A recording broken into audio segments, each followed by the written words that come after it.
Cricket ball తగిలి ముక్కుకి injury అయినప్పుడు, ముక్కు వాపు వచ్చినప్పుడు లేదా ముక్కు షేప్ వంకరపోయినప్పుడు గ్రౌండ్లోనే మనం ఏం జాగ్రత్తలు తీసుకోవాలి అంటే, మన భారతదేశంలో చాలామంది 7-8 ఇయర్స్ ఏజ్ నుంచి కూడా 45-50 ఇయర్స్ ఏజ్ వరకు కూడా చాలామంది క్రికెట్ ఆడుతున్నారు. క్రికెట్ బాల్ గట్టిగా ఉండడం వలన ముక్కుకి దెబ్బలు తగిలే అవకాశం ఎక్కువగా ఉంటుంది. బ్యాట్స్మెన్కి తగలొచ్చు, ఫీల్డర్స్ కూడా తగలొచ్చు.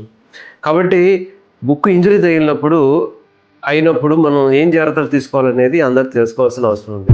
ఒకటి, నెంబర్ 1 ప్రికాషన్ ఏంటంటే కోల్డ్ కంప్రెషన్.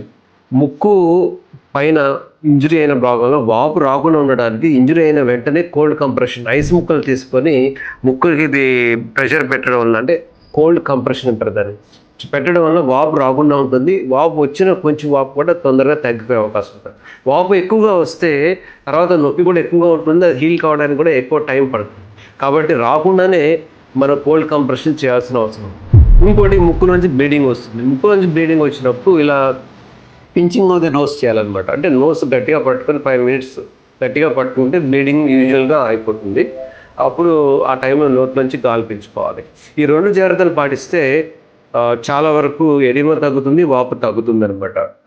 నెక్స్ట్, దగ్గరలోని E.N.T డాక్టర్ని సంప్రదించి సరైన ట్రీట్మెంట్ తీసుకోవాలి.